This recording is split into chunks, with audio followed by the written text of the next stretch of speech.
Budget అంటూ ప్రవేశపెడితే అసలు లెక్కలు చెప్పాల్సి వస్తుంది. అసలు లెక్కలు ఎప్పుడైతే బడ్జెట్ రూపకంలో బయటికి వస్తాయో అప్పుడు చంద్రబాబు నాయుడు సూపర్ 6, సూపర్ 7 తాను చేసిన మోసాలు, తాను చెప్పిన అబద్ధాలు అన్నీ కూడా బయటికి రాక తప్పదు.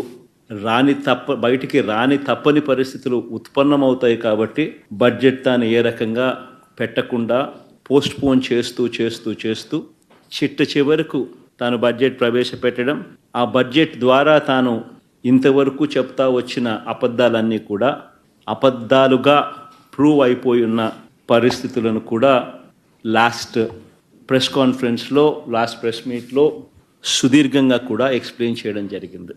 అంత సుదీర్ఘంగా కూడా చెప్పినా కూడా చంద్రబాబు నాయుడు గారిలో మార్పు ఉంటుందా? అస్సలు ఉండదు.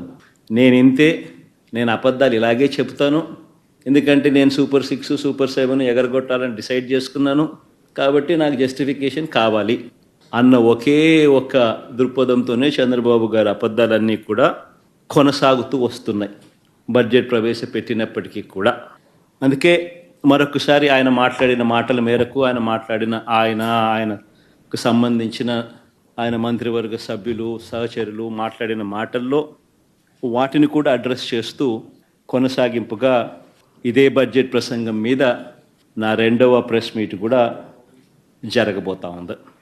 రాష్ట్రానికి సంబంధించిన అప్పు ఎంత, రాష్ట్రానికి సంబంధించిన అప్పు ఎంత, రాష్ట్రంలో అప్పులు ఏ మేరకు ఉన్నాయి అన్నది ఒక బడ్జెట్ అంటూ ప్రవేశపెడితే ఖచ్చితంగా ఆ బడ్జెట్ డాక్యుమెంట్స్లో రాష్ట్రానికి సంబంధించిన అప్పులు చూపించక తప్పదు. ఇది బడ్జెట్లో ఖచ్చితంగా జరగాల్సిందే బడ్జెట్ అంటూ ప్రవేశపెడితే. కాబట్టి ఒక్కసారి రీకాల్ చేస్తూ మళ్ళా ఒకసారి అసలు చంద్రబాబు నాయుడు తానంతటి తానే ప్రవేశపెట్టిన ఈ బడ్జెట్లో తాను చెప్పిన లెక్కల ప్రకారమే అప్పుల విషయంగా మళ్ళా ఒకసారి క్విక్గా రీక్యాప్ చేసేదానికోసం ఉజ్జాయింపుగా ఫిగర్లు చూపిస్తా.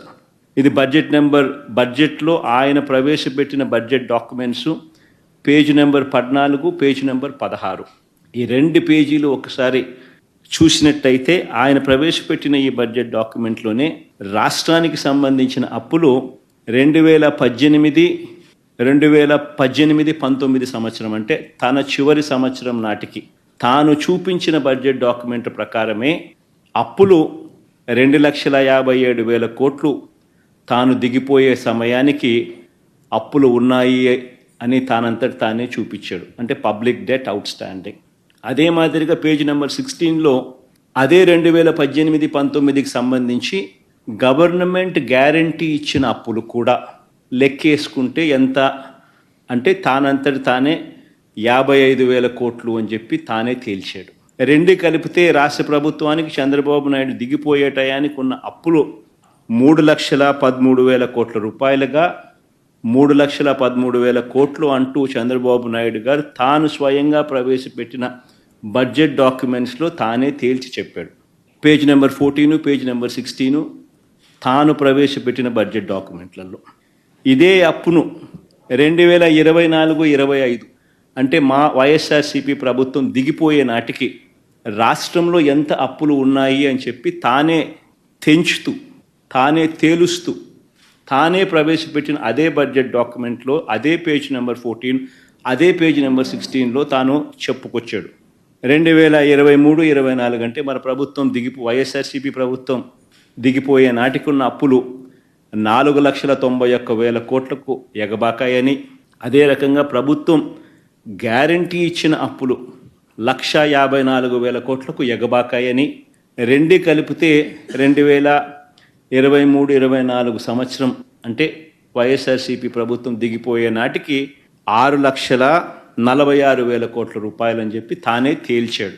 అంటే 3,13,000 కోట్లు తాను దిగిపోయే నాటికి ఉన్న అప్పులు వైఎస్ఆర్సీపీ ప్రభుత్వం దిగిపోయే నాటికల్లా 6,46,000 కోట్ల రూపాయలను తానే తేల్చి చెప్పాడు. తాను ప్రవేశపెట్టిన బడ్జెట్ డాక్యుమెంట్లే సాక్ష్య ఆధారాలతో సహా ఇక్కడ ప్రవేశపెడతా ఉన్నాం.